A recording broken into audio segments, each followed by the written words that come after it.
Good morning, my revolutionary people. It's somewhat early. I've been up for a while. I just need to talk. It is Tuesday,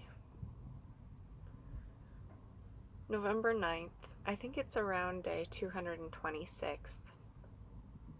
So I had a lot of interesting thoughts, and I just kind of need to get them out. So I've been thinking about the oxytocin thing a lot, and I have cracked the code on how to produce oxytocin by myself. It's amazing. I finally figured it out after 40 years. And I've been doing it kind of my whole life. I just didn't know what I was doing. All you have to do is visualize. You have to visualize, because when you relive moments in your mind, your body doesn't know if it's the past or the present. And so it makes your body produce hormones and all the stuff that it would do in the moment. So you just got to really relive good moments or fantasize about moments of the future and visualize what you want to experience. So, and this is why I've been craving having babies. I've never really wanted babies, but it's the oxytocin, because when you have children, that's when you create the most oxytocin. So, that's what it is. It has nothing to do with me wanting children. I just want oxytocin. Kids sound fun and all, but not really. I mean, maybe. It would take such an amazing change of my circumstances in order for me to want to bring a baby into the world. I'm just so logical, and I know that the world's going to shit. There's no way we're going to have enough natural resources to support another lifetime. Like a child, I would want my child to live longer than me, and I want to live to be quite old because I take care of my body, and I've learned how to take care. Another 100 years, I don't think the world's gonna last another 100 years in a fashion that I would want my child to live in. I encourage you all to think about that. When you have children, think about the world they're gonna live in, because think about how much the world has changed just in the past 40 years. And when I was born, things were still kind of normal and healthy, and they've just gone to shit. Especially in the past 30 years. They've really gone to shit in the past 30 years. So there's no real good reason to have children other than for your own well-being. And if you're having children out of selfish reasons, you should really consider what kind of a person you want to be remembered as. Because children are great, but they will remember if you had them. They will remember who you are. I know who my parents are. They had me to further their career in the war games, their life. I had nothing. They didn't want me. They just wanted more power, control, and domination. And you can tell what women have dysfunctional brains and process oxytocin in a manner that they should not, or in a maladaptive manner. You look at the women who have the most stretch marks, and those are the women from pregnancy. The women who have the most stretch marks from pregnancy are the ones who process oxytocin maladaptively. Because when you process oxytocin maladaptively, it causes excess anxiety and excess stress, which causes cortisol, which causes stretch marks. And if you think about it, the women who don't get stretch marks from having babies are the super exception to the rule. I can only think of 3 that I know. My friend Mandy Langen. I love you, Mandy. I miss you. And then Lydia, my Aunt Lydia, and then my Aunt Lana. My Aunt Lana, I think she didn't really die inside until she had Derek. I think having Derek is what really put her over the edge. She had just always kind of been a little, I don't know. She had moments of being a good person. I mean, it's hard for me to say because everybody had to treat me pretty poorly, but they also gave me the answers. I would have never known about being an empath if my Aunt Lana hadn't told me about it one day. I think I was 8, 9, 10, and she did it to enjoy my pain. Not I could tell it wasn't because she was being nice. It was because she was enjoying my pain. So I would have never known about empathy and all that good stuff without her, because everything was withheld from me information-wise. So that's really interesting. It's just to like think about it like that, because it's a biological thing. When you do something wrong in your brain, it affects the rest of your body. And so that's interesting. And then I thought about my grandma Kudarov. She wasn't all the way broken inside. She still processed oxytocin in the correct manner, how you're biologically supposed to. And because she loved people. She loved people, and she knew how to light up their brains, just like me. Like, I love people, and I haven't gotten to be close to people and have a lot of positive social interactions, but I still enjoy people. And so that's why I know how to light up their brains and make them enjoy the situation. Even though it's not the best, we make the best of what we got. And that's exactly what my grandma Kudarov did. And that's why the people loved her, is because she made their brains light up. And being around people made her brain light up. She always made me feel good when I was around her. And everyone else did too. And when she died, that's when everybody in my mom's family just started being alone all the time. They never really, like, my Aunt Lydia is the exception to the rule. She liked people. I don't know if she does anymore. It seems like they've kind of broken her over the past few years, at least since I'd seen her last. When I saw her in Oregon, she was starting to have the cortisol response. I don't think it was just to me. I don't think she's not as much her as she used to be. Her brain is a little more dysfunctional. Which it happens with age, of course, with all the epigenetic triggers for autism, dyslexia, and chronic illness. It's hard not to, and your gut bacteria deteriorates over time as well. So it's really hard to keep it together as you get old. And plus, everybody around you is like aging and becoming not fun. So you can only imagine, like, it's an uphill battle, right? And then what else? Yeah, so I cracked the code on oxytocin. I just have to do my meditations and visualize. It's pretty easy, because that's why the adult industry worked for me. I just needed someone to be close to. It didn't really matter that's why I don't really need people to love me. I just need a body double, because I have ADHD. And so if I just have a body double, like someone there to kind of ground me in the moment, and it's weird, but it works. That's why the dogs help me so much, is because they ground me in the moment. And they witness, they see me, and that helps. And I'm able to get more stuff done. It has nothing to do with like love or partnership. I just need someone there because it helps ground me in the moment. And then I don't even need them to love me, because I just need physical touch, like, mostly. So that's pretty interesting.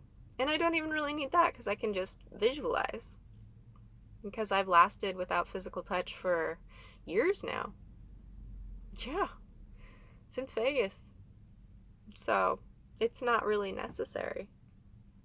It's nice, don't get me wrong, but I don't even really like it anymore. I don't know. It would be hard, because I don't know.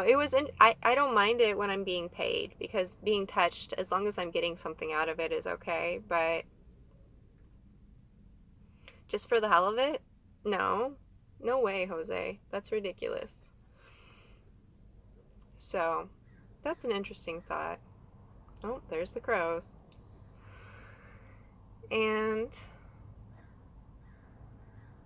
what else? When you all smoke bomb me, you're killing my dog's teeth. Like, you know that, right? No matter how much of a good person you want to believe you to be, you are killing my dogs just as much as anybody else. The people over here in Orange, California, ooh-wee, they are the ones who profit off the war games. I didn't know what was happening last night, because everybody was being super covert, and they like left me arm's distance, and I had space last night. I didn't understand. It took me a while, and I was like, what are these people doing? They still work for the dark side. They just want to believe that they are better than. They don't want to be as overtly as dysfunctional as they are. But they are. They still don't have the ability to love. And there were these girls that woke me up this morning chit-chatting about Mexican food. I am not going to eat Mexican food. You gotta be joking. I've already been telling the world that Mexican food is killing. It's literally a genocide of the Hispanic people. I'm not gonna eat the fucking Mexican food, and I'm not gonna go vegan. Like, they keep trying to put all these little weird subliminal things. I'm very happy with my raw meat and potato chips. Thank you. That's all I really need. I don't really need anything else. It's so funny. So funny. All year I've been eating my raw meat and potato chips. That's all I need. I could even stop eating the potato chips. That would be good for me if I could do that. Just go back to the raw meat. And then last night in Fullerton, I believe it is. Fullerton. The people were fucking spun out. Excuse my language, but ooh-wee. Two girls. Ooh. Like, I opened my door and I barely hit this girl's car. Like, because she was parked close to me and I was getting out.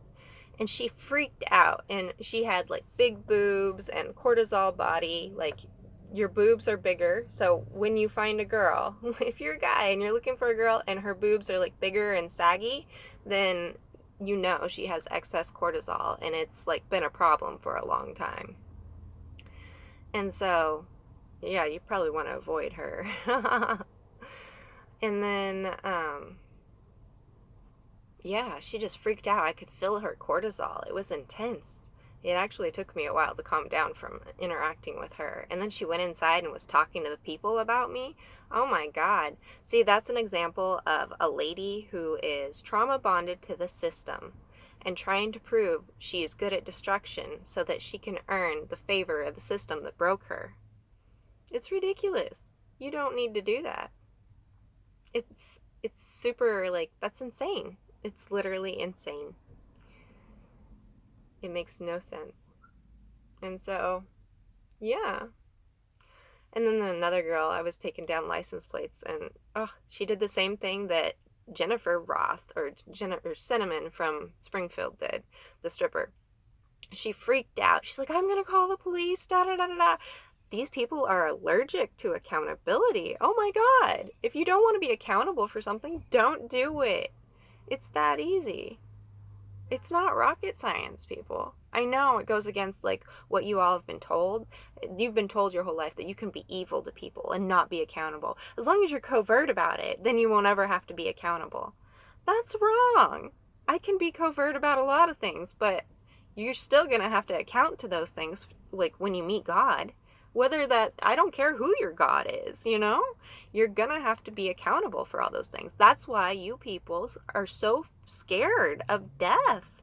You are going to have to be accountable for all the things that you've done. And if you wait and don't have this realization until the very end, that's why you are so scared of death. Like, can you imagine having a whole lifetime of sins that you're like, oh, that's not a sin. I did it covertly. God doesn't care if you do things covertly or overtly. And it doesn't matter what God, because right and wrong is pretty apparent. And when you're near death, you know. Like, you can't wiggle your way out of like right and wrong. It just doesn't work like that. And you know, because it's in your heart of hearts, you know. And that's what you're running from. You're running from yourself. You're running from what you know. Don't run from what you know. Implement what you know so you don't have to run. Do the right thing. Stop being an asshole. It's not rocket science. Don't be an asshole to try and win favor of a system that broke you. And that's another thing is I realize now that my dad has been having people be rude to me my whole life and be mean because he wants my brain to be dysfunctional and not process oxytocin the correct way. And it hasn't worked. Of course, like I have moments and I still don't really enjoy letting people close, but I've just found ways around it. I'm like, it's so frustrating. I'm not going to break.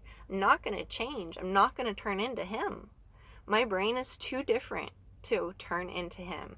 He's all, right brain oriented, and I'm all left brain oriented. It's just not going to work. I just don't see how he's going to, it hasn't worked by now. It's not going to work. And you people can be rude as you want to be. That's fine.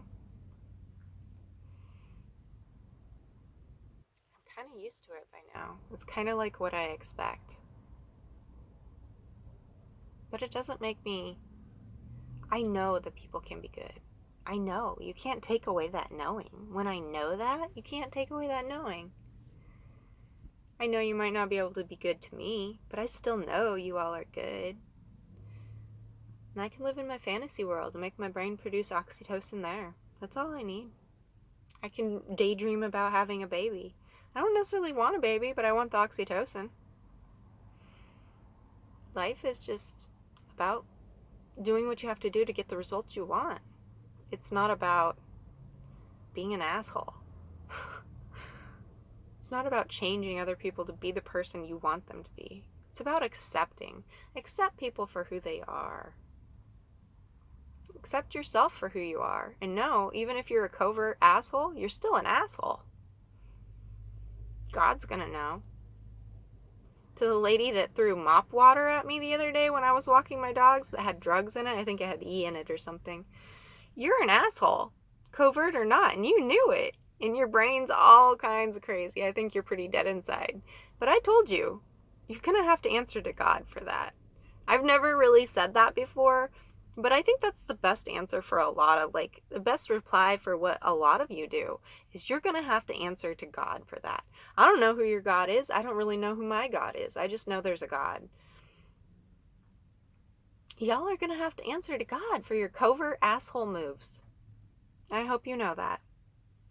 Okay, end of rant. I love you all. It is Tuesday, November 9th, I think, ish. And it's about, let's see here, Tuesday, November 9th. It's about day 226-ish. I love you, my revolutionary people. Thank you for toughing it out with me. I super appreciate y'all. I never would have guessed this was going to last this long, but we're going to keep going and see what happens. We woke up a lot of LA yesterday, so let's keep going. I love you all. We'll talk soon.